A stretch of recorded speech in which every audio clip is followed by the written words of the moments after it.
चलिए स्वागत करते हैं आज के इस दूसरे अध्याय में, भगवत गीता के दूसरे अध्याय में। तो सबसे पहले पहला अध्याय तो आप लोग देख चुके होंगे, नहीं देखे होंगे तो आप जाकर देख लीजिए हमारे यूट्यूब चैनल पर द रावण ऑफिस में। आप गूगल पे भी अगर लिखते हैं द रावण ऑफिस तो आपको हमारा चैनल मिल जाएगा, और यूट्यूब पर लिखिए, यहाँ कहीं पर लिखिएगा तो हमारा मिल ही जाएगा चैनल।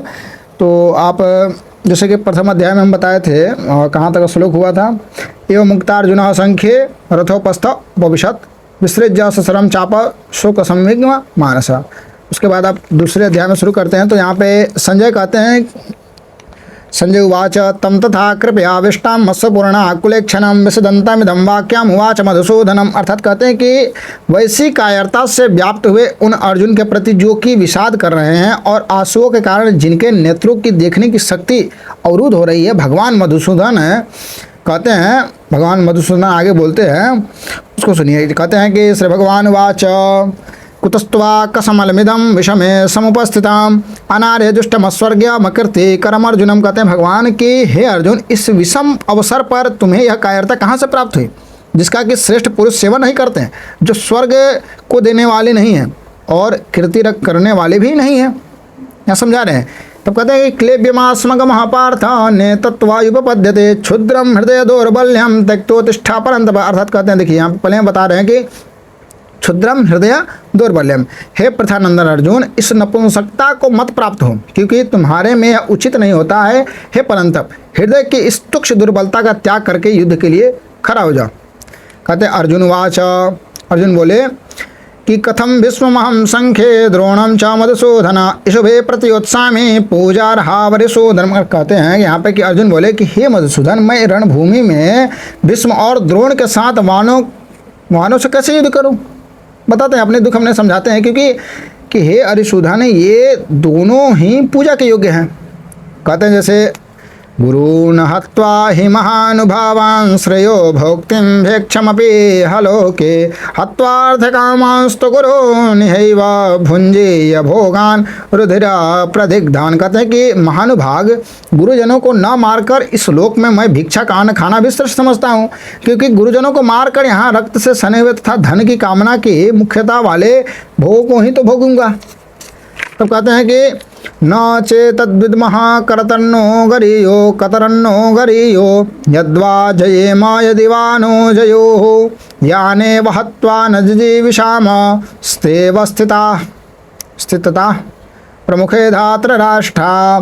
कहते हैं स्तेव स्थितया प्रमुख है धातराष्ट्र। आप लोग अपना भगवत गीता का एक पुस्तक ले करके बैठ जाइएगा ताकि आप लोग देख भी सके उसे, मतलब 10-15 का पुस्तक आता है और हिंदी व्याख्या से रहता है, तो आप उसी को समझ भी सकते हैं यहाँ पे। और जो क्वेश्चन आपको लगे वो हमसे मतलब कमेंट कर सकते हैं, बता सकते हैं। और चैनल को सब्सक्राइब कीजिए ताकि और आगे भी हमारा लक्ष्य यही रहेगा ना कि जितना भी, जैसे ये भगवत गीता हो गया संपूर्ण अध्याय और उपनिषद 108 उपनिषद 18 पुराण, इन सब लोग के ऊपर जैसे ना सभी ग्रंथों के ऊपर थोड़ा थोड़ा वीडियो ज़रूरी है, क्योंकि आप लोग भी जान सके कि हाँ सनातन धर्म में ऐसे जो क्या है कि क्या ग्रंथ है क्या नहीं, इस चीज़ को आप लोग अगर पढ़ेंगे तो अच्छे समझ पाएंगे। तो चलिए आगे बढ़ते हैं, बातें तो होती रहेंगी। तो कहते हैं कि हम यह भी नहीं जानते हैं कि हम लोगों के लिए युद्ध करना और ना करना है, इन दोनों में से कौन सा अत्यंत श्रेष्ठ है, अतः हम उन्हें जीतेंगे या वे हमें जीतेंगे। जिनको मारकर हम जीना भी नहीं चाहते वे ही धृतराष्ट्र के संबंधी हमारे सामने खड़े हैं। तो कहते हैं कि कार्पण्य दोषोपहत स्वभाव पृच्छामि तम धर्म समूढ़ चेता यश्रेयस्यानिश्चितं ब्रूहि तन्मे शिष्यस्ते हम साधिमात्तां प्रपन्न।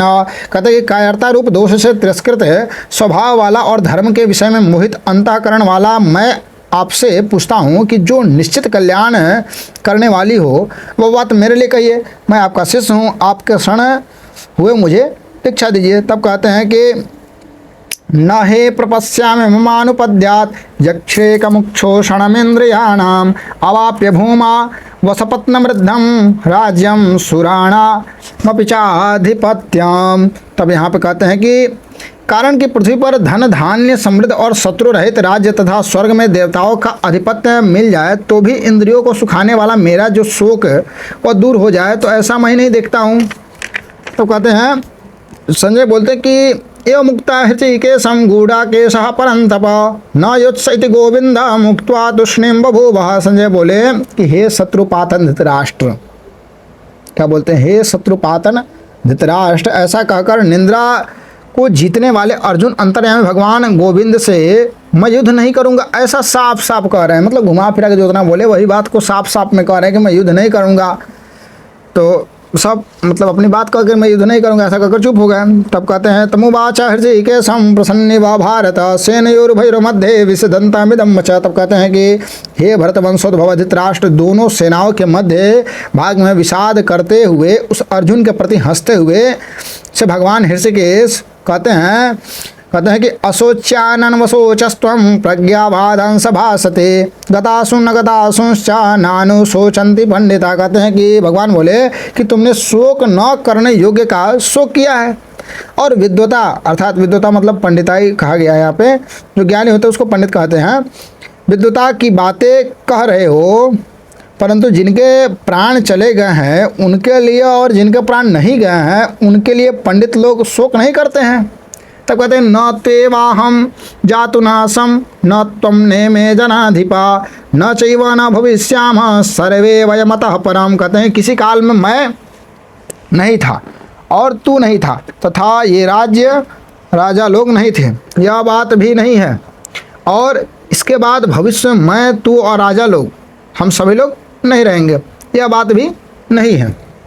ठीक है, मतलब समझाते कि भविष्य में हम लोग जैसे अभी हैं एक अवस्था होता है, एक अवस्था बाद व्यक्ति मृत्यु को प्राप्त होता है, उस तरह बताते हैं कि भविष्य में हम भी नहीं रहेंगे, तुम भी नहीं रहोगे, अभी जो है कल को नहीं है, आज जो है वो कल नहीं है। वही बात समझाते हैं यहाँ पे, कहते हैं कि देहिनोस्मिन् यथा देहे कौमारं यौवनं जरा तथा देहांतर प्राप्तेर धीरस्तत्र न मुह्यते। कहते हैं यहाँ पे कि देहधारी के इस मनुष्य शरीर में जैसे बालकपन, जवानी और वृद्धावस्था होती है, ऐसे ही दूसरे शरीर की प्राप्ति होती है, उस विषय में धीर मनुष्य मोहित नहीं होता। कहते हैं कि मात्रा स्पर्शास्तु कौन्तेय शीतोष्ण सुख दुखदा आगमापायिनो नित्यास तांस्ते तिक्षस्व भारत। कहते हैं कि हे कुंती नंदन, इंद्रियों के विषय जड़ पदार्थ जो शीत अनुकूलता और उष्ण प्रतिकूलता के द्वारा सुख और दुख देने वाला है तथा आने जाने वाले और अनित्य हैं, हे भरतवंशोद्भव अर्जुन उनको तुम सहन करो। कहते कि यम ही न व्यथा यन्ते ते पुरुषर्षभा समदुःख सुखम धीरा सोमृता त्वाय कल्पते। कहते हैं कि यम ही न व्यथयन्ते ते पुरुषं पुरुषार्षभ समदुःख सुखम धीरम सोमृतत्वाय कल्पते। कहते कि कारण कि हे पुरुषों में श्रेष्ठ अर्जुन, सुख दुख में सम रहने वाले जिस बुद्धिमान मनुष्य को यह मात्रा स्पर्श पदार्थ विचलित सुखी दुखी नहीं करते, वो अमर होने में समर्थ हो जाते हैं, अर्थात वह अमर हो जाता है। तो कहते हैं कि ना सतो विद्यते भावो ना भावो विद्यते सतः उभयोरपि दृष्टोन्ता दृष्टो यहाँ पर कहते उभयोरपि दृष्टोन्ता, हाँ स्व तन्योस्ता तत्वदर्श भी थोड़ा बहुत त्रुटि हो जाता है। तो असत का तो भाव सत्ता विद्यमान नहीं है, तो और सत्य का भाव विद्यमान नहीं है। तत्वदर्शी महापुरुषों ने इन दोनों का ही तत्व देखा अर्थात अनुभव किया है। यहाँ दो चीज़ बता रहा है, सत्ता अर्थात विद्यमान नहीं है और सत्य का अभाव विद्यमान नहीं है।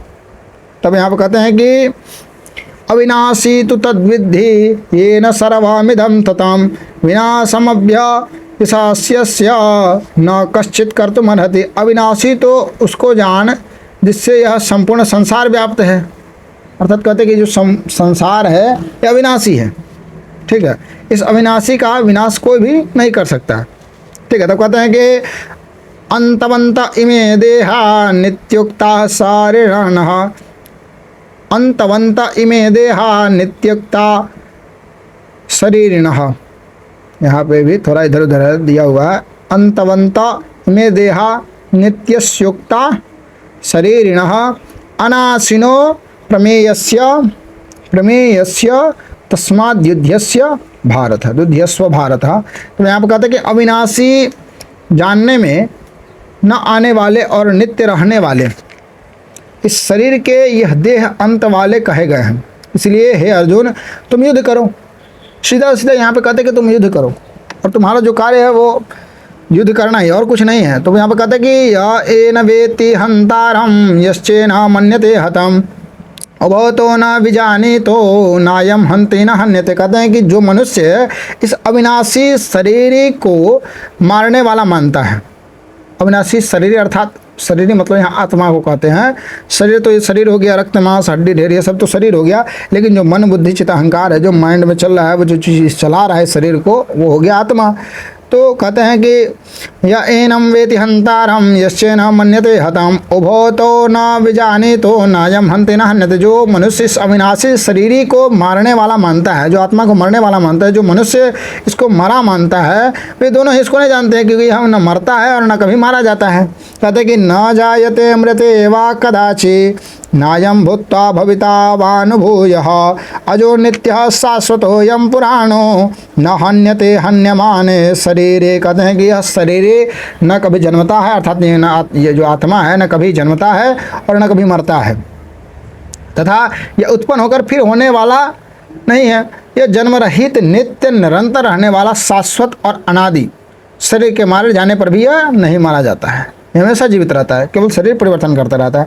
तब कहते हैं कि वेदा विनाशिनम नित्याम या एनामजव्ययम कथम सा पुरुषा पार्थ कम घातयति हंतिकाम। कहते हैं कि हे पृथानंदन, जो मनुष्य शरीर को अविनाशी नित्य जन्म रहित और अव्यक्त जानता है, वह कैसे किसको मारे और कैसे किसको मरवाए। ठीक है,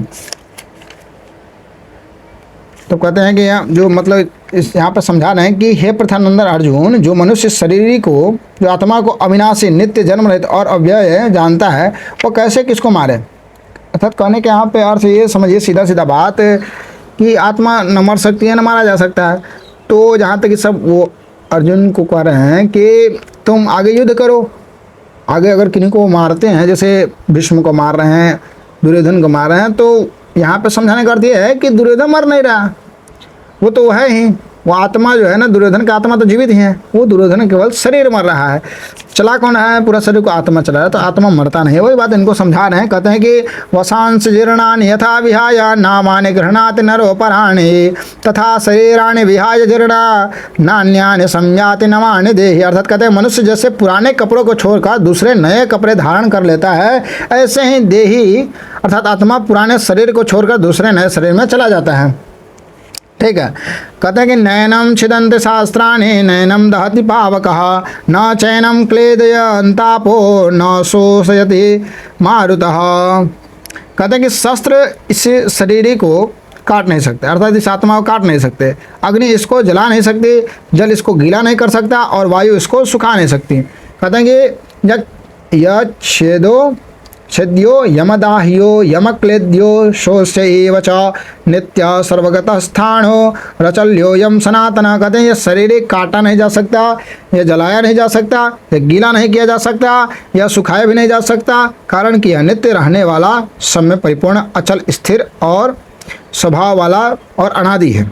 कहते हैं कि अव्यक्तो यम चिंतो यम विकार्यो यम उच्यते तस्मादेवं विदित्वेन नानु शोचितुमर्हसि। कहते हैं कि यह देही प्रत्यक्ष नहीं दिखता है, यह चिंतन का विषय नहीं है, यह और यह निर्विकार कहा जाता है, अतः इस देही को ऐसा जानकर शोक नहीं करना चाहिए। कहते हैं कि अथ चैन्यम नित्य जातम नित्यम वा मन्यसे मृताम तथापि तम महाबाहो नैव शोचितुमर्हसि। कहते हैं कि हे महाबाहो, अगर तुम इस देही को नित्य पैदा होने वाला अथवा नित्य मरने वाला भी मानो तो भी तुम्हें इस प्रकार का शोक नहीं करना चाहिए, क्योंकि कहा गया है कि जातस्य ही ध्रुवो मृत्युर्ध्रुवम जन्ममृतस्य च तस्मात् परिहारार्थी न तुम शोचितुमर्हसि। कहते हैं कि जातस्य ही ध्रुव अर्थात जो जन्म लेता है वो मरता निश्चित है। तो वही बात कहते हैं कि जातस्य ही ध्रुव मृत्युर्ध्रुवम जन्ममृतस्य च तस्माद् परिहार्यर्थे न तुम शोचितुमर्हसि। कहते हैं कि कारण कि पैदा हुए की जरूर मृत्यु होगी और मरे हुए का जरूर जन्म होगा, जो मरता है उसका जन्म तो जरूर होगा। तो वही कहते हैं कि अतः इस जन्म मरणोप परिवर्तन के प्रवाह का निवारण नहीं हो सकता, अतः इस विषय में तुम्हें शोक नहीं करना चाहिए। कहते हैं कि अव्यक्तादीनि भूतानि व्यक्तमध्यानि भारत अव्यक्तानि धनान्येन तत्र का परिदेवना। कहते कि हे भारत, सभी प्राणी जन्म से पहले अप्रकट थे और मरने के बाद अप्रकट हो जाएंगे, केवल बीच में ही प्रकट दिखते हैं। अर्थात कहते हैं कि जैसे अब समझाने की बात बता दें आपको, जैसे व्यक्ति जन्म लिया तो प्रकट हो गया और बीच में जो अपना कर्म वगैरह किया तो वो अप्रकट चीज़ है, फिर मर गया, वो एक मतलब कहा है ना कि मर गया वो अप्रकट हो गया, ठीक है, वो चला गया। तो यहाँ पे दिखाई कब देता है, जब केवल बीच में ही रहता है तब प्रकट दिखते हैं। अतः इसमें शोक करने की बात नहीं है। वो व्यक्ति जन्म लिया, जो कर्म किया वो दिख गया और फिर मर गया, लेकिन वो आदमी वैसे ही जीवित है, मतलब आत्मा जो है वो जीवित है। तो समझा रहे हैं यहाँ पे। तो कहते हैं कि आश्चर्यवत पश्यते कश्चिदेन माश्चर्यवदते तथैव चान्यः आश्चर्यवचने मन्यः शृणोति श्रुत्वाप्येन वेद न चैव कश्चित्। कहते हैं यहाँ पे कि कोई इस शरीर को आश्चर्य की तरह देखता है, अर्थात अनुभव करता है, और वैसे ही दूसरा कोई इसका आश्चर्य की तरह वर्णन भी करता है, तथा अन्य कोई इसको आश्चर्य की तरह सुनता है और इसको सुनकर भी कोई नहीं जानता, अर्थात यह दुर्विज्ञ है, अर्थात आत्मा को नहीं समझ पाता है। ठीक है, तो यहाँ पे फिर आप आगे कहते हैं कि देहि नित्यमवद्भ्योऽयं देहे सर्वस्य भारत तस्मात् सर्वाणि भूतानि न त्वं शोचितुमर्हसि। तो यहाँ पर कहते हैं कि हे भरत वंशोद्भव अर्जुन, सबके देह में यह देही अर्थात जो आत्मा है नित्य ही अवध्य है, इसलिए संपूर्ण प्राणियों के लिए अर्थात किसी भी प्राणी के लिए तुम्हें शोक नहीं करना चाहिए। यहाँ पर समझा रहे तुम्हें शोक ही नहीं करना चाहिए। तो कहते हैं कि स्वधर्म चावेक्ष न विकम्पितुमर्हसि धर्माद्भियुद्धाश्रेयोऽन्यं क्षत्रियस्य न विद्यते क्षत्रियस्य न विद्यते। कहते हैं कि और अपने छात्र धर्म को देख करके, मतलब क्षत्रिय धर्म को देख करके भी तुम्हें विकम्पित अर्थात कर्तव्य कर्म से विचलित नहीं होना चाहिए। क्षत्रिय उस कर्म से मतलब पीछे नहीं हटना चाहिए, क्योंकि धर्म युद्ध से बढ़कर क्षत्रिय के लिए दूसरा कोई कल्याण का कर्म नहीं है। या सीधा से समझाएंगे क्षत्रिय धर्म के लिए जो कर्म है उस कर्म को करो, युद्ध करना तुम्हारा कर्म है तो युद्ध को मत छोड़ो। तो यहाँ पर कहते हैं कि यदृच्छया चोपन्नम स्वर्गद्वारमपावृतम सुखिना क्षत्रिया पार्थ लभन्ते युद्धम अदृशम। कहते हैं कि अपने आप प्राप्त हुआ युद्ध खुला हुआ स्वर्ग का दरवाजा भी है, कि हे प्रथानंदन वे क्षत्रिय बड़े सुखी भाग्यशाली है जिनको ऐसा युद्ध प्राप्त होता है। कहते हैं कि अथ चेत्त्वामिमं धर्म्या संग्राम न करिष्यसि ततः स्वधर्म कृत्यं च हित्वा पापा वाप्यसि। तब यहाँ पर कहते हैं कि अब अगर तू यह धर्म में युद्ध नहीं करेगा तो अपने धर्म और कृति का त्याग करके पाप को प्राप्त होगा। कहते हैं अकृत्यं च विभूतानि कथयिष्यन्ति ते व्यवाम संभावितस्य चाकृति मरणादति रिच्यते। कहते हैं कि और सब प्राणी भी तेरी सदा रहने वाली अपकृति का कथन अर्थात निंदा करेंगे। वह अपकृति का सम्मानित मनुष्य के लिए मृत्यु से भी बढ़कर दुखदायी होता है। अर्थात यहाँ पर समझाने के बाद आपको हम बता दें, जैसे यहाँ पे कहते हैं कि तुम्हारा इतना यश गान है संपूर्ण भारत में, संपूर्ण विश्व में तुम्हारा ये मतलब है कि हाँ अर्जुन तुम बहुत धनुधारी हो, और अगर तुम मतलब अभी के समय में युद्ध भूमि से अगर पीछे हट जाओगे तो तुम्हारी कृति का क्या होगा, तुम्हारे उस नाम का क्या होगा। जो लोगों के अंदर जैसे लेने के बाद उत्साह होता है, क्या लोग सोचेंगे कि हाँ तुम युद्ध के लिए गए और पीछे हट गए, रणभूमि में से छोड़ के चले आए। बताओ अगर तुम्हें कहा जाए कि हाँ रण को छोड़ के चले आए तो तुम्हारी कृति तो ऐसे भी नष्ट हो जाएगी। तुम्हारे पास एक ही ऑप्शन, या तो युद्ध करो, पीछे हटोगे तो भी तुम्हारे लिए नुकसान है, तो युद्ध करोगे तो तुम्हारे लिए स्वर्ग का दरवाजा भी खुला, यश गान की प्राप्ति होगी। देखिए अब तब यहाँ पर कहते हैं कि सब प्राणी तेरी सदा रहने वाले अपकृति का कथन अर्थात निंदा करेंगे। वह अपकृति सम्मानित मनुष्य के लिए मृत्यु से भी बढ़कर दुखदायी होती है। तो यहाँ पे कहते हैं कि भयाद्रणा द्विपरतं मन्यस्यन्ते त्वं महारथा येषां च त्वं बहुमतो भूत्वा यास्यासि लाघवम्। कहते हैं तथा महारथी लोग तुझे भय के कारण युद्ध से हटा हुआ मानेंगे, जिनकी धारणा में तुम बहुमान्य हो चुका है, उनकी दृष्टि में तू लघुता को प्राप्त हो जाएगा। तो यहाँ पे कह रहे हैं बताइए उनकी दृष्टि में तुम लघुता को प्राप्त हो जाएगा। कहते हैं अवाच्य वदांश्च बहून् वदिष्यन्ति तवाहिता। निंदन्तस्तव सामर्थ्यम ततो दुखंतरम मुखिम। कहते हैं कि तेरे शत्रु लोग तेरे सामर्थ्य की निंदा करते हुए बहुत से न कहने योग्य बात अर्थात वचन भी कहेंगे, उससे बढ़कर और दुख की बात क्या होगा। अब जैसे अब गए युद्ध करने, शत्रु लोग ही हमारे ऐसे कहें मतलब युद्ध छोड़ कर चले आए, तो शत्रु लोग तो हमारे सामर्थ्य हमारे कृति का तो बहिष्कार करेंगे, तिरस्कार करेंगे। तो वही बात कहते हैं यहाँ पे कि हतो वा प्राप्य से स्वर्गम जित्वा वा भोक्ष्य से महीम तस्माद तिष्ठ कौन्ते या युद्धाया कृत निश्चया। अगर युद्ध में तू मारा जाएगा तो तुझे स्वर्ग की प्राप्ति होगी, और अगर तुम युद्ध में जीत जाएगा तो तुझे पृथ्वी का राज्य भोगेगा। अतः हे कुंती नंदन, तू युद्ध के लिए निश्चय करके खड़ा हो जा। सुख दुख में समय कृत्वा लाभा लाभो जया जयो ततो युद्धाय जस्व नैवा पापामवाप्यसे। अतः जय पराजय लाभ हानि और सुख दुख को समान करके भी फिर युद्ध में लग जा। इस प्रकार युद्ध करने से तू पाप को प्राप्त नहीं होगा। अतः जैसा भी हो, सुख दुख कुछ भी हो, सब चीज़ को जान करके भी तुम मतलब इस चीज़ को युद्ध में तू खड़ा हो जा। यहाँ पे सीधे कहते हैं कि पराजय लाभ, तुम मतलब यहाँ पर स्पष्ट समझिए, कहते हैं कि तुम हारेगा या जीतेगा उसका तुम निश्चिंत रहो, उसके लिए तुम कभी टेंशन ना लो, रिलैक्स मूड से हारेगा या जीतेगा उस चीज़ को छोड़ दो, तुम बस युद्ध करो। सीधा सीधा बात समझाते हैं यहाँ पे, कहते हैं कि ऐसा ते भीता सांख्ये बुद्धिर्योगे तुम्हें शृणो बुद्धा युक्तो यथा पार्थ कर्मबंध प्रहास्यसि। कहते हैं कि हे पार्थ, यह संबुद्धि तेरे लिए पहले सांख्य योग में कही गई है, अब तू इसको कर्म योग के विषय में सुन। जिसे समबुद्धि से युक्त हुआ तो कर्म बंधन का त्याग कर देना, मतलब बंधन का त्याग कर देगा। नेहा विक्रमणा सोस्ते प्रत्यवायो न विद्यते स्वल्पः वपस्य स धर्मस्य त्रायते महतो भयात। कहते हैं कि मनुष्य लोक में इस समबुद्धि रूप धर्म के आरंभ का नाश नहीं होता तथा इसके अनुष्ठान का उल्टा फल भी नहीं होता है, तथा थोड़ा सा भी अनुष्ठान जन्म मरण रूप महान भय से रक्षा कर लेता है। तो कहते हैं कि मतलब इसको सीधा समझिए कि मनुष्य लोक में इस समबुद्धि रूप धर्म के आरंभ का नाश नहीं होता तथा इसके अनुष्ठान का उल्टा फल भी नहीं होता, और इसका थोड़ा सा भी अनुष्ठान जन्म मरण रूप जो है अनुष्ठान जो जन्म मरण रूप है इस महान भय से रक्षा कर लेता है। कहते हैं कि व्यवसायत्मका बुद्धि रेके हे कुरुनंदनम बहुशाखा हिनंताश्च बुद्धियो व्यवसाय नाम। कहते हैं कि हे कुरुनंदन, इस समबुद्धि की प्राप्ति के विषय में निश्चय वाले बुद्धि एक ही तो होती है जिनका एक निश्चय नहीं है।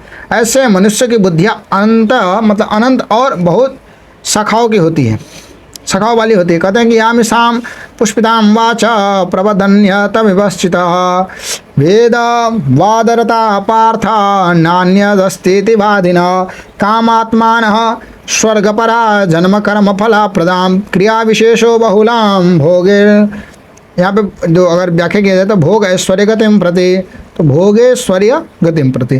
तो कहते हैं कि हे प्रथानंदन, जो कामनाओं में तन्मय हो रहे हो, स्वर्ग को ही श्रेष्ठ मानने वाले हो, वेदों में कहे हुए सकाम कर्मों में प्रीति रखने वाले हो, भोगों के सिवाय और कुछ है ही नहीं ऐसा कहने वाला है, वे अविवेकी मनुष्य इस प्रकार की जिस पुष्पित दिखाऊ शोभायुक्त वाणी को कहा करते हैं जो कि जन्म रूपी कर्म फल को देने वाली है तथा भोग और ऐश्वर्य की प्राप्ति के लिए बहुत सी क्रियाओं का वर्णन करने वाली है। कहते हैं कि भोगेश्वर्य प्रसक्तानां तया पहरित चेतसाम व्यवसायत्मिका बुद्धि समाधो न विधीयते। कहते हैं कि उस पुष्पित वाणी से जिसका अंतःकरण हर लिया गया है अर्थात भोगों की तरह खींच गया है, और जो भोग तथा ऐश्वर्य में अत्यंत आसक्त उन मनुष्यों की परमात्मा में एक निश्चय वाली बुद्धि नहीं होती है।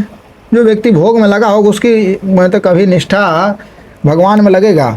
जो भोग को ही सब चीज़ मान लिया कि हाँ ऐसे लिया कार लिया बैठ गया आराम से मस्ती से, केवल भोग भोग मतलब अब संभोग को नहीं समझे। भोग अर्थात जैसे सुख जैसे होता है ना कि हाँ ऐश्वर्य, जैसे मतलब भोग में आप जैसे कहा जाता है ना कि यहाँ पे समझा रहे हैं कि अरे कैसे आपको बताएं, मतलब जैसे वाहनों का सुख हो गया, ये सब ये भोग हो गया। मतलब सुख जैसे होता है ना कि अरे क्या बोलते हैं उसको, भोग अर्थात हाँ राजसी प्रवृत्ति, राजसी राजशाही वाला, तो वो भोग थोड़े है।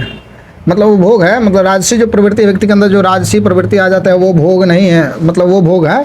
तो कहते हैं उस पुष्पित वाणी से जिनका अंतःकरण हर लिया गया, अर्थात भोगों की तरफ खींच गया हो, जो हाँ ये पृथ्वी का राज्य भोग रहे हैं, हमारे लिए ऐश्वर्य की बात है, तो उस भोग से ऐश्वर्य जो अत्यंत आसक्त है, उन मनुष्यों को परमात्मा निश्चय वाली बुद्धि नहीं होती।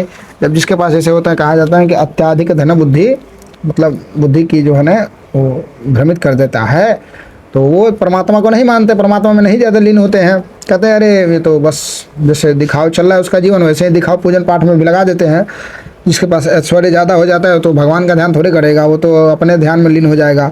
तो कहते हैं कि त्रैगुण विषया वेदा निस्त्रय गुणो भवार्जुन निर्द्वंदो नित्य सत्यत्थो निर्योग क्षेम आत्मवान। कहते हैं कि वेद तीनों गुणों के कायरता, मतलब वेद तीनों गुणों के कार्य का ही वर्णन करने वाले हैं कि हे अर्जुन तू तीनों गुणों से रहित हो जा, राग द्वेषादि द्वंद्वों से रहित हो जा, निरंतर नित्य वस्तु परमात्मा में स्थित हो जा, योग क्षेम की चाहना भी मत रख और परमात्मा में परायण हो जा, अर्थात परमात्मा में लीन हो जा। मतलब सीधा सीधा कहने का अर्थ है कि वो कह रहे हैं कि तुम और कुछ मत सोचो, मैं तुम्हें जो बता रहा हूँ, जो ऑर्डर दे रहा हूँ उसको फॉलो करो, जो रूल बता रहा हूँ उस पर चलो तुम, तभी तो तुम्हें स्वर्ग ऐश्वर्य इत्यादि में भी कामना रहेगा। कहते हैं कि यवान अर्थ उदपाने सर्वतः समप्लुतो धके तवान सर्वेषु वेदेषु ब्राह्मणस्य विजानतः। कहते हैं कि सब तरफ से परिपूर्ण महान जलाशय के प्राप्त होने पर छोटे गड्ढों में भरे जल में मनुष्य का जितना प्रयोजन रहता है, अर्थात कुछ भी प्रयोजन नहीं रहता, वेदों और शास्त्रों का तत्व से जानने वाले ब्रह्मज्ञानी का संपूर्ण वेदों में उतना ही प्रयोजन रहता है, अर्थात कुछ भी प्रयोजन नहीं रहता है। अब देखिए यहाँ पे आपको कन्फ्यूजन थोड़ा सा हो रहा होगा, तो हम इस चीज़ को समझा देते हैं। जब सब तरफ से परिपूर्ण महान जलाशय के प्राप्त होने पर छोटे गड्ढों में भरे जल में मनुष्य का जितना प्रयोजन रहता है, अर्थात कुछ भी प्रयोजन नहीं रहता है। वेदों और शास्त्रों के तत्व से जानने वाले ब्रह्मज्ञानी का संपूर्ण वेदों में उतना ही प्रयोजन रहता है, अर्थात कुछ भी प्रयोजन नहीं रहता है, मतलब जिज्ञासा रहता है और नहीं भी रहता। तो इस तरह से दो तरह का यहाँ पे है। तो कहते हैं यहाँ पे कि कर्मण्येवाधिकारस्ते मा फलेषु कदाचन मा कर्मफल हेतुर्भूत् माते संगोस्त्व कर्मणि। कहते हैं यहाँ पे कि कर्मण्येवाधिकारस्ते मा फलेषु कदाचन मा कर्मफल हेतुर्भूत् माते संगोस्त्व कर्मणि। कहते हैं कि कर्तव्य कर्म करने में ही तेरा अधिकार है, अर्थात तू कर्म करो, तुम्हारा अधिकार किसमें है? कर्म में है, फलों में भी कभी नहीं। अगर अतः तू कर्म फल का हेतु भी मत बन और तेरी कर्म न करने में भी आसक्ति ना हो। कहते हैं कर्मण्येवाधिकारस्ते मा फलेषु कदाचन माँ कर्म फल हेतुर्भूत् माते संगोस्त्व कर्मणि। तब यहाँ पे समझाते हैं कर्तव्य कर्म करने में ही तेरा अधिकार है, अर्थात कर्म करने में ही तेरा अधिकार है, फलों में कभी नहीं, अर्थात तुम फल की चेष्टा मतलब इच्छा ही मत करो। अतः तू कर्म फल हेतु भी मत बन, तेरी कर्म न करने में भी आसक्ति न हो, न करने की इच्छा न हो। इच्छा रखो, कर्म तुम्हें करना पड़ेगा, तुम युद्ध भूमि में खड़े हो, तुमको लड़ना पड़ेगा। अतः योगस्थ कुरु कर्माणि संगः त्यक्त्वा धनंजय सिद्ध्या सिद्धियो समो भूत्वा समत्वा योग उच्यते। कहते हैं कि हे धनंजय तुस आसक्ति का त्याग करके सिद्धि असिद्धि में सम होकर योग में स्थित हुआ कर्मों को कर, क्योंकि समत्व ही योग कहा जाता है। कहते दूरेण ह्यवरम कर्म बुद्धि योगाध्यनंजय बुद्धो शरणामच्छिन्न कृपणा फल हेतवा। कहते हैं कि दूरेण ह्यवरम कर्म बुद्धि योगा धनंजय बुद्धो शरणमन्वीक्षा कृपणः फल हेतव। कहते हैं कि बुद्धि योग अर्थात समता की अपेक्षा सकाम कर्म से दूर से अत्यंत ही निकृष्ट। अतः हे धनंजय तो बुद्धि समता का आश्रय ले, क्योंकि फल हेतु बनने वाले अत्यंत दीन हैं। कहते हैं कि बुद्धि युक्तो जहाति उभय सुकृत दुष्कृते तस्माद् योगायुजस्व योग कर्मसु कौशलम। यहाँ पे आप कहते हैं, देखिए अब ये श्लोक जो है ना कहीं कहीं आपसे लड़ेगा, और पूरा श्लोक नहीं लड़ता, योगा कर्मसु कौशलम थोड़ा सा लड़ता है। क्या कहते हैं कि बुद्धि युक्तो जाहाति उभय सुकृत दुष्कृते तस्माद् योगायुजस्व तस्माद् योगाय युज्यस्व योग कर्मसु कौशलम। तो यहाँ पे कहते हैं कि बुद्धि समता से युक्त मनुष्य यहाँ जीवित अवस्था में ही पुण्य और पाप दोनों का त्याग कर देता है। अतः तू योग क्षमता में लग जा, क्योंकि कर्मों में योग ही कुशलता है। कहते हैं कि कर्मजं बुद्धियुक्ता हे फलं त्यक्त्वा मनीषिणा जन्म बंध विनिर्मुक्ता पदम गच्छन्त नामयम्। कहते कारण कि समता युक्त बुद्धिमान साधक कर्मजन्य फल का अर्थात संसार मात्र का त्याग करके जन्म रूप बंधन से मुक्त होकर निर्विकार पद को प्राप्त हो जाते हैं।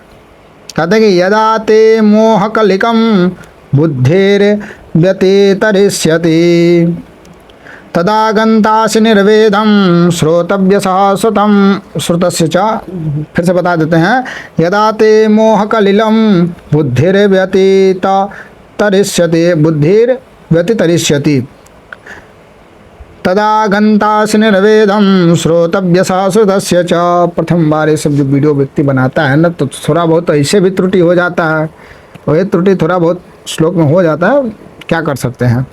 कहते हैं यहाँ पे भगवान श्री कृष्ण कहते हैं कि जिस समय तेरी बुद्धि मोह रूपी दलदल को भली भांति तर जाएगी, उसी समय तू सुने हुए और सुनने में आने वाले भोगों से वैराग्य को प्राप्त हो जाएगा। कहते हैं कि श्रुते विप्रा ते पन्ना ते यदा स्थास्यति निश्चला समाधा वचला बुद्धि तदा योगमवाप्यसि। यहाँ पे कहते हैं कि जिस काल में शास्त्रीय मतभेदों से विचलित हुई तेरी बुद्धि निश्चल हो जाएगी और परमात्मा में अचल हो जाएगी, उस काल में तू योग को प्राप्त हो जाएगा। कहते हैं अर्जुन, तब यहाँ पे अब देखिए अर्जुन अपना क्वेश्चन करते हैं। अर्जुन बोलते हैं कि स्थिता प्रज्ञस्य का भाषा समाधिस्तस्य केशवा स्थितग्धे किम प्रभासेत किमासीत व्रजेत किम। कहते हैं अर्जुन बोलते हैं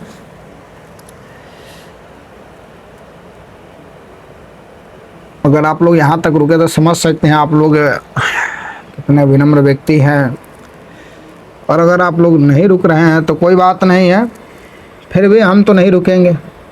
आप रुक जाएंगे तो अच्छा है, आप अगर रुक रहे हैं तो हम आगे बढ़ेंगे, अगर आप नहीं रुकेंगे तो फिर वैसे का वैसे पड़ा रहेगा।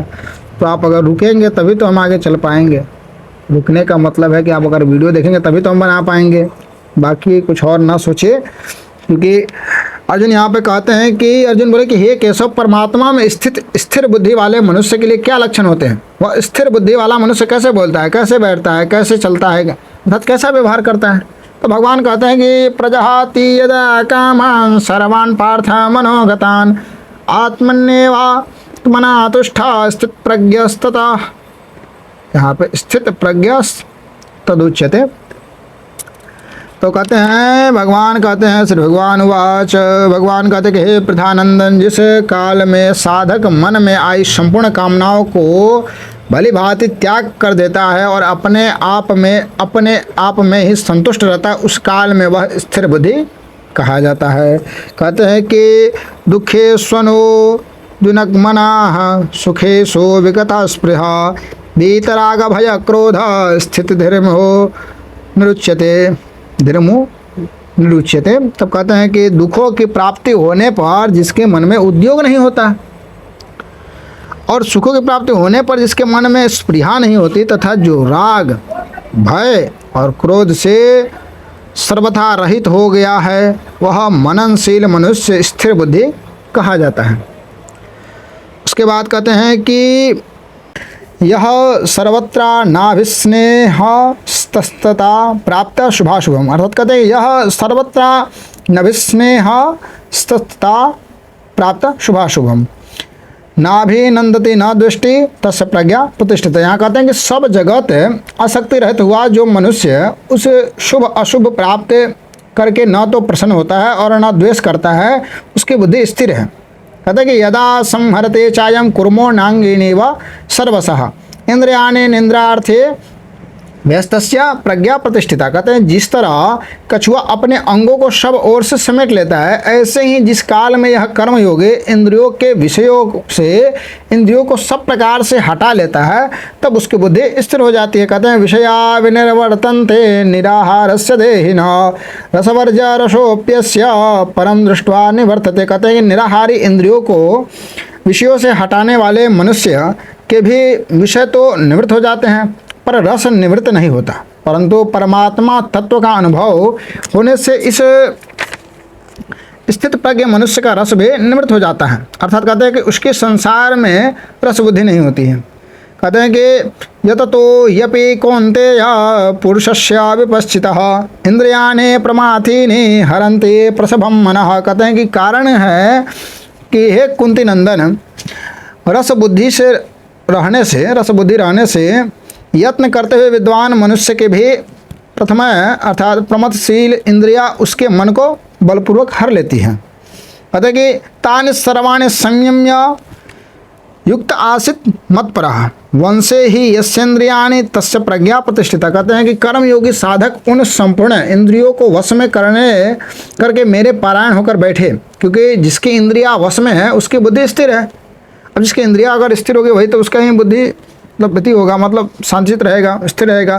कहते कि ध्यायतो विषयान् पुंसः संगस्तेष तेषोपजायते संगास्त संजायते काम कामात् क्रोधो विजायते क्रोधात् भवति सम्मोह सम्मोहात् स्मृति विभ्रमः स्मृति भभ्रांस बुद्धि नाशो बुद्धि नासात प्राणस्यति। कहते हैं कि यह श्लोक काफ़ी मतलब कहा जाए कि प्राचीन है, और प्राचीन तो सब चीज़ है, मतलब पॉपुलर कहा जाए इसको। कहते हैं कि ध्यायतो विषयान् पुंसः संगस्तेषु पजायते संगास्त संजायते कामः कामात् क्रोधो विजायते क्रोधात् भवति सम्मोहः सम्मोहात् स्मृति विभ्रमः स्मृति भभ्रांस बुद्धि नाशो बुद्धि नासात् प्राणस्थिति। कहते हैं कि विषयों का चिंतन करने वाले मनुष्य की उन विषयों में आसक्ति पैदा हो जाती है। ठीक है, विषयों का चिंतन करने वाले मनुष्य के उन विषयों में आसक्ति, जैसे कोई काम को हम सोच लिए, उस काम में हमारी आसक्ति हो गई, आसक्ति से कामना उत्पन्न होती है। अब कामना, इसमें इच्छा होता है, कामना अर्थात बाधा लगने लगता है। कोई अगर जैसे हम कामना कर रहे हैं कोई चीज़, हमारा उसमें अगर रुकावट आ रहा है तो बाधा लगने लगा। जब बाधा लगने लगता है तो बाधा लगने पर क्रोध उत्पन्न होता है, और क्रोध होने पर सम्मोह मूढ़ भाव हो जाता है। क्रोधो भवति सम्मोह, अब श्लोक है क्रोधो भवति सम्मोह।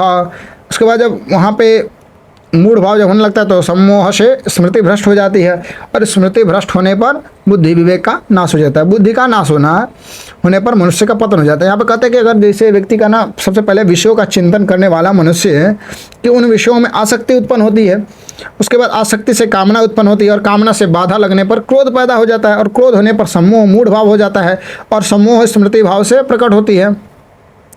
सम्मोह से स्मृति भाव प्रकट होती है, और स्मृति भाव से मतलब जो स्मृति भाव जो है ना भ्रष्ट हो जाता है। जब सम्मोह जब आता है, मूढ़ भाव हो जाता है, तो स्मृति भ्रष्ट हो जाती है, और स्मृति जब भ्रष्ट होने लगती है तब बुद्धि विवेक का नाश होता है, और जब बुद्धि विवेक का नाश हो जाता है तो मनुष्य का पतन हो जाता है। तब कहते हैं कि राग द्वेषाभियुक्तेस्तु विषयानेन्द्रियश्चरान् आत्मवश्येर्विधेयात्मा प्रसादामधिगच्छति। कहते हैं प्रसादे सर्वदुःखानां हानिरस्योपजायते प्रसन्नचेतसो ह्यासो बुद्धि पर्यवतिष्ठते। कहते हैं कि परंतु वशीभूत, कहते हैं कि परंतु वशीभूत अंतःकरण वाला कर्मयोगी साधक राग द्वेष से रहित अपने वश में की हुई इंद्रियों के द्वारा विषयों का सेवन करता हुआ अंतःकरण की निर्मलता को प्राप्त हो जाता है। अंतःकरण की निर्मलता प्राप्त होने पर साधक के संपूर्ण दुखों का नाश हो जाता है, और ऐसे शुद्ध चित्त वाले साधक की बुद्धि निसंदेह बहुत जल्दी परमात्मा में स्थिर हो जाती है।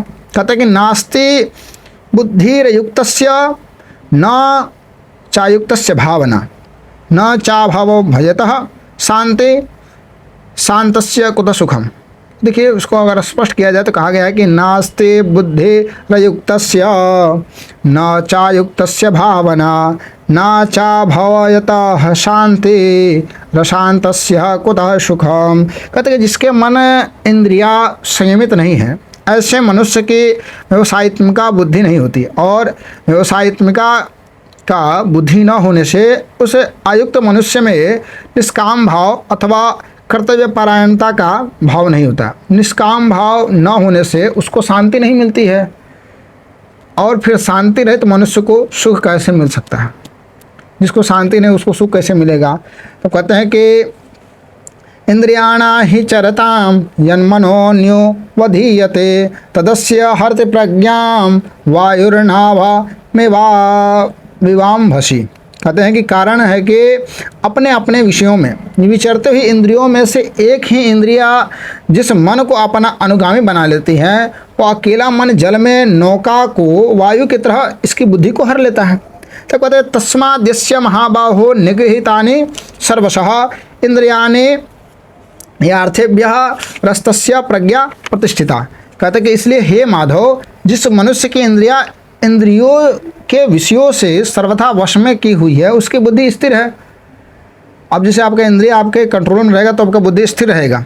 कहते हैं कि या निशा सर्वभूतानां तस्याम जागृत संशयम यस्याम जागृत भूतानिम सा निशा पश्यतो मुने। कहते हैं कि संपूर्ण प्राणियों की जो रात परमात्मा से विमुखता है, अर्थात जो रात मतलब परमात्मा से विमुखता है, उसमें संयमी मनुष्य जागता है और उसमें सब प्राणी जागते हैं।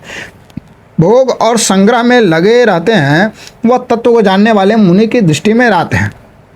मतलब इनके सीधे देखिए कहने का समझाने के बाद क्या है कि संपूर्ण प्राणियों की जो रात क्या होता है? जो परमात्मा के विमुखता, जो परमात्मा को नहीं जाने, परमात्मा के पीछे नहीं लगे हैं, परमात्मा को नहीं मानते हैं, वो उनके लिए वो रात है, विमुखता में रात है। और उसमें संयमी मनुष्य जागता है, वो जो परमात्मा लगे वही तो जाग रहा है, जिसमें सब प्राणी जागते हैं। भोग और संग्रह में लगे रहते हैं, वह तत्व को जानने वाले मुनि की दृष्टि में रात है। भोगी लोगों के लिए तो हमेशा रात ही बना है। तो अब आगे कहते हैं कि ये आपका इसमें कुछ सचित्र दिया हुआ है, फोटो भी है। कहते हैं आपूर्यमानम अचल प्रतिष्ठम समुद्रमापः प्रविशन्ति यद्वा तद्वत्त कामा यम प्रविशन्ति सर्वे स शांतिमाप्नोति न कामी। कहते हैं कि जैसे संपूर्ण नदियों का जल चारों ओर से जल द्वारा परिपूर्ण समुद्र में आकर मिलता है, पर समुद्र अपनी मर्यादा में अचल स्थित रहता है, ऐसे ही संपूर्ण भोग पदार्थ जिसे संयमी मनुष्य को विकार उत्पन्न किए बिना प्राप्त होते हैं, वही मनुष्य परम शांति को प्राप्त होता है, भोगों की कामना वाला नहीं। कहते हैं कि विहाय कामान्यः सर्वान् पुमांश्चरति निःस्पृहा निर्ममो निरहंकारः स शान्तिमधिगच्छति। कहते हैं कि जो मनुष्य संपूर्ण कामनाओं का त्याग करके स्पृहा रहित, ममता रहित और अहंता रहित होकर आचरण करता है, वह शांति को प्राप्त होता है। कहते हैं कि ऐसा ब्राह्म स्थिता पार्थ नैनां प्राप्य विमोह्यति स्थित्वास्य मंतकाले अपि ब्रह्मा निर्वाणम इच्छति। कहते हैं कि हे प्रथानंदन, यह ब्राह्मी स्थिति है, इसको प्राप्त होकर कभी कोई मोहित नहीं होता है, और इस स्थिति में यदि अंत काल में भी स्थित हो जाए तो निर्वाण शांत ब्रह्म की प्राप्ति हो जाती है। तो कहते हैं यहाँ पे 72 श्लोक, तो ये आपका द्वितीय अध्याय। अब आगे कहेंगे भगवान श्री कृष्ण, तो अभी एक भगवान कृष्ण का ही है, ब्रह्म की प्राप्ति होती है, तो ये आपका दूसरा अध्याय परिपूर्ण होता है। तो यहाँ पे एक चीज़ कहा गया कि तो हम अपने लिए क्या कर सकते हैं? हम अपने लिए अपने द्वारा निष्काम, निष्पृह, निर्मम और निरहंकार हो सकते हैं। क्यों हो सकते हैं? क्योंकि हम वास्तव में स्वरूप निष्काम, निष्पृह, निर्मम और निरहंकार हैं। यहाँ पे तत्सदिति श्रीमद् भगवत गीता सुपनिषत्सु ब्रह्म विद्यायाम योग शास्त्र श्री कृष्ण अर्जुन संवादे सांख्य योगे नाम द्वितीय अध्याय परिपूर्ण हुआ। अब अगला जो है ना तृतीय अध्याय शुरू करेंगे। तब तक के लिए हर हर महादेव, जय सीताराम। मिलते हैं आप लोगों से अगली वीडियो में, और हमारा जो प्रथम वीडियो वो भी देख लीजिएगा और द्वितीय वीडियो भी देख लिए। और यहाँ जो आपको लगे कि यहाँ कहीं पर त्रुटि हो उसके लिए क्षमा चाहते हैं। कोई अगर आपको क्वेश्चन है तो हमको बताइएगा। चलिए मिलते हैं, हर हर महादेव।